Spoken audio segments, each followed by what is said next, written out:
Welcome to concept clarity. आज का topic फिर से इंटरेस्टिंग रहने वाला है। मैं बात करने वाली हूँ एक और मोस्ट, अगर ट्रेंडिंग फ्रॉड की बात करें जो इंडिया में साइबर क्राइम सबसे ज़्यादा हिट पे है, जो उसका नाम है OLX fraud and SIM swapping fraud. ये इस समय अगर आपकी लैंग्वेज में कहें तो सबसे ट्रेंडिंग पे हैं ये क्राइम्स, साइबर क्राइम, और स्पेशली ड्यूरिंग द लॉकडाउन ये क्राइम सबसे ज़्यादा ट्रेंडिंग पे हैं, OLX fraud and SIM swapping fraud. तो आज मैं इसके बारे में डिस्कस करने वाली हूँ, आखिर ये फ्रॉड्स क्या होते हैं और हमें क्या क्या प्रिकॉशंस लेने हैं। So let's start. पहला आता है OLX फ्रॉड। ये जैसे नेम सजेस्ट करता है, ये OLX की ऐप पे होता है। नॉर्मली क्या होता है, लेट्स से मेरे को आज अपना एक फ़ोन सेल करना है, तो मैंने क्या करा, OLX पे अपना ऐड डाल दिया कि मेरे को अपना फ़ोन सेल करना है, ये मेरे फ़ोन के स्पेसिफिकेशंस है। तो क्या होगा, अब एक अटैकर या you can say a hacker मेरे को कॉल करेगा। ओके, मेरे को कॉल करेगा, पर वो अपनी ओरिजिनल आईडी से नहीं आएगा। ये हैकर्स क्या करते हैं, कहीं से मतलब बाय हुक और बाय क्रुक किसी आर्मी पर्सन की या किसी आर्मी जनरल की, किसी भी एक आर्मी ऑफिसर की आईडीज़ ले लेते हैं। उनके आईडीज़, उनकी फ़ोटोज़ और उनके प्रॉपर पेपर्स, मतलब कि जहाँ पे लिखा हुआ है कि मतलब उनके आइडेंटिटी कार्ड्स ले लेते हैं। जैसे government of India army officer name ये, डेजिग्नेशन ये, तो उस पर सब लिखा होता है। मतलब आपको लगता है कि अच्छा ये तो सच्ची में आर्मी का ही बंदा है, क्योंकि उसने जो आईडी कार्ड भेजा है वो उसका आर्मी का ही है, और आपको लगता है हाँ मैं एक जेन्युइन बंदे को अपना फ़ोन सेल कर रहा हूँ। तो क्या होगा, अब जो बायर है, दैट इज़ माई अटैकर, वो आएगा और जब मैं उससे कहूँगी कि मेरे को अपना फ़ोन सेल करना है, दिस इज़ माई अमाउंट, मेरे को इतने पे सेल करना है, लेट्स से 10,000, तो वो क्या करेगा, ओके। तब मैं उससे बोलूँगी ओके सर, अब आप अपनी प्लीज़ आइडेंटिटी बताएं कि आप है कौन, are you a genuine person और नॉट। तो वो क्या करेगा, अपनी खुद की आइडेंटिटी नहीं देगा कि I am this XYZ person. वो क्या करेगा, किसी आर्मी जनरल के आईडी कार्ड से या किसी आर्मी पर्सन के आईडी कार्ड या उसकी आइडेंटिटी से मुझे दिखाएगा कि ये देखो मैं एक आर्मी ऑफिसर हूँ गवर्नमेंट ऑफ इंडिया से, और मेरी ये डेजिग्नेशन है, और आप मेरे को देख सकते हैं I am an authenticated person. और आपको लगता है अच्छा एक आर्मी मैन है, he is a army person, तो yes he is already a genuine person, authorise हैं वो तो एक बहुत एक लेवल होती है, Indian respect the army people. Okay, तो हम लोग उनको ब्लाइंड फोल्डेडली उन्हें दे देते हैं अपना कि ट्रस्ट दे देते हैं, ओके आप सही हो। तो अब वो क्या करेगा, वो कहेगा ओके अब मैं तो आर्मी मैन हूँ, उसने आपको प्रूफ कर दिया कि ही इज़ एन आर्मी ऑफिसर। तो अब वो आपसे कहेगा ठीक है, मैं आपके ना अकाउंट में या पेटीएम में जहाँ पे भी आप चाहते हैं, मैं 2 रुपीज़ ट्रांसफ़र कर रहा हूँ चेक करने के लिए कि ट्रांजैक्शन हो रहा है कि नहीं हो रहा। और वो आपको 2 रुपीज़ 10 रुपीज़ ट्रांसफ़र कर देता है, और आपके पेटीएम या अमाउंट में, वॉलेट में, बैंक में, जहाँ पे भी आपने उसे अपना लोकेशन दी थी, वहाँ पे आपका अमाउंट आ चुका है जितना भी उससे ट्रांसफ़र करा है, लेट्स से 2 रुपीज़ या 10 रुपीज़, चेक करने के लिए कि पेमेंट सही हो रहा है कि नहीं हो रहा। और आपने देखा अरे 10 रुपीज़ आ गए, मतलब ये बंदा जेन्युइन है, इसने सही तरीके से मेरे को पैसे दिए हैं और एक आर्मी ऑफिसर भी है, तो मतलब ये बिल्कुल सही है। ओके, तो आपका ट्रस्ट बिल्ड हो जाता है, तो आप उससे रेडी हो जाते हैं, okay you can take my phone.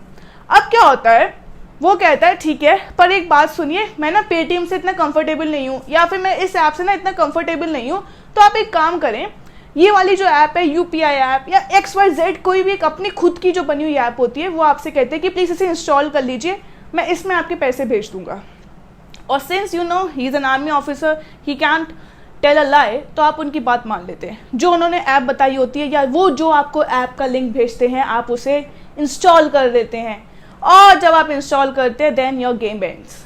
क्या होता है फिर उसके बाद, जब आप इंस्टॉल करने के बाद ओपन करते हैं, in order to receive money from him, उल्टा हो जाता है। वो ऐप में कुछ ऐसी सर्विसेज होती हैं, वो क्या करती हैं, उल्टा आपका सारा बैंक का पैसा या जो आपके मोबाइल से कनेक्टिविटी जितने भी बैंक से होती है उस समय मोबाइल में, या जो आपका पेटीएम होता है, वो उस सबको अपने अंडर ले लेता है। वो खुद उसका कंट्रोलर बन जाता है हैकर, और वो उस ऐप के थ्रू जो उसने आपसे इंस्टॉल करवाई थी उसके थ्रू वो आपका सारा पैसा अपनी तरफ ले लेता है, मतलब अपने बैंक अकाउंट में ले लेता है। मतलब जो ट्रांसफ़र बायर से सेलर से बायर होना था वो उल्टा हो गया। अब वो क्या हो गया, अब सेलर बायर को पैसे दे रहा है, उल्टा हो गया। ठीक है, मतलब मेरे को खरीदना था, मुझे तो पैसे उल्टा देने थे, पर क्या करा अटैकर ने, वो ऐप इंस्टॉल करवा के उल्टा उसके सारे पैसे ले भी लिए। ठीक है, तो ये एक फ्रॉड बहुत फेमस है। आपको वेट करना है, आपको किसी भी आर्मी ऑफिसर की आईडी पे जो OLX पे भेजते हैं उसे ब्लाइंडली ट्रस्ट नहीं करना, क्योंकि ये एक फ्रॉड है। हैकर्स क्या करते हैं, कहीं से भी आर्मी आईडीज़ या कहीं से भी आर्मी डेटा वो स्टील कर लेते हैं, हैक कर लेते हैं और इसका यहाँ पे मिसयूज़ करते हैं। और आपको लगता है वो आर्मी पर्सन है और आप उस पर ब्लाइंडली ट्रस्ट करके जो भी वो ऐप कहता है आप उसे इंस्टॉल कर लेते हैं और द गेम चेंजेस। उल्टा आपको पैसे लेने थे but you become the pair, उल्टा हो जाता है। ओके, तो इसको आपको ध्यान से रहना है। After this is the most common fraud that is known as the SIM swapping fraud. SIM swapping fraud भी एक बहुत इंपॉर्टेंट फ्रॉड रहता है इन्वेस्टिगेशंस में, क्योंकि इसके बहुत ज़्यादा लोग अभी विक्टिम बन रहे हैं। सिम स्वैपिंग में क्या होता है, बेसिकली एक पर्सन जो फेक मतलब रिप्रेजेंटेटिव बनता है किसी अच्छी मोबाइल कंपनी का, जैसे service provider let's say Airtel, Jio, और वो फ़ोन करके कहता है आपको कि मैम आपका जो सिम है वो 3G है, उसको हम 4G में कन्वर्ट कर रहे हैं, या फिर मैम आपकी 4G सिम एक्सपायर हो रही है, 5G का है और विद इन अ वीक आपकी सिम एक्सपायर हो जाएगी। तो प्लीज़ आप पोर्ट और अपना मोबाइल नंबर इस नंबर पे ऐसे लेट्स से 1 2 3 4 पे सेंड कर दीजिए। आप क्या करते हैं, आपको लगता है सीरियसली मेरी मतलब सिम एंड होने वाली है, एंड आपको लगता है हाँ वो रिप्रेजेंटेटिव सही कह रहा है and he is a real representative, तो आप क्या करते हैं उसकी बात मान के मैसेज सेंड कर देते हैं। एक्चुअल में तो सही होता है कि आपकी सिम तो डीएक्टिवेट हो जाती है, पर जो नई सिम एक्टिवेट होती है वो हैकर के एंड पे होती है या फिर अटैकर के एंड पे होती है।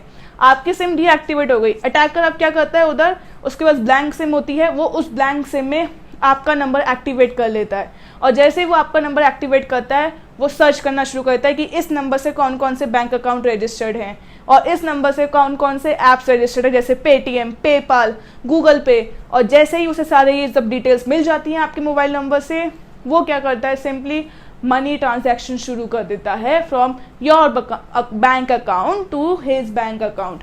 क्योंकि जब उसके पास मोबाइल नंबर है वो आराम से सारे बैंक अकाउंट नंबर्स निकाल सकता है। सारे बैंक अकाउंट नंबर निकालने से उसे बस एक OTP चाहिए होती है, वो OTP वो आपके फ़ोन से जनरेट कर ले, क्योंकि सिम तो उसी के पास है, तो मैसेज तो उसी के पास आएगा OTP का, एंड जब मैसेज आ जाएगा तो ट्रांजैक्शन स्टार्ट हो जाएगा और ट्रांजैक्शन सक्सेसफुल हो जाएगा और आपके अकाउंट से सारा पैसा विड्रॉ होके अटैकर के अकाउंट में चला जाएगा। तो आपको इस बात का ध्यान रखना है कि कभी भी कोई company, any telecom service provider, चाहे वो जियो, एयरटेल, वोडाफोन, आइडिया, कोई भी हो, वो कभी आपको फ़ोन नहीं करती, वो कभी आपको सिम स्वैपिंग के लिए फ़ोन नहीं करती। फ़ोन कब करती है, कभी नहीं करती। अभी कभी कभार करना होगा तो वो जैसे एक आपका सर्वे लेने के लिए कर लेती हैं कि आपको कोई इशू तो नहीं हो रहा ये वो, या आपकी जब कोई कंप्लेंट रजिस्टर्ड होती है तब वो फ़ोन करते हैं, उसके सिवाय वो कभी फ़ोन नहीं करते, specially for the SIM swapping. अगर आपको सिम स्वैप करवानी है आपको फिजिकली वहाँ पर जाना पड़ेगा किसी भी कंपनी के सर्विस सेंटर वाला पे, जैसे लेट्स से जियो का सर्विस सेंटर, कस्टमर सेंटर, वहाँ पे आपको फिजिकली अपने डिटेल्स देके हैंड टू हैंड नई सिम लेनी होती है और तब होती है सिम स्वैपिंग। तो सिम स्वैपिंग चाहे वो कहें कि 3G to 4G SIM swap करवा रहे हैं या फिर हम आपकी सिम को ई सिम में कन्वर्ट कर रहे हैं, खाली बस आपको मैसेज भेजना है घर बैठे बैठे, this is a fake and a fraud.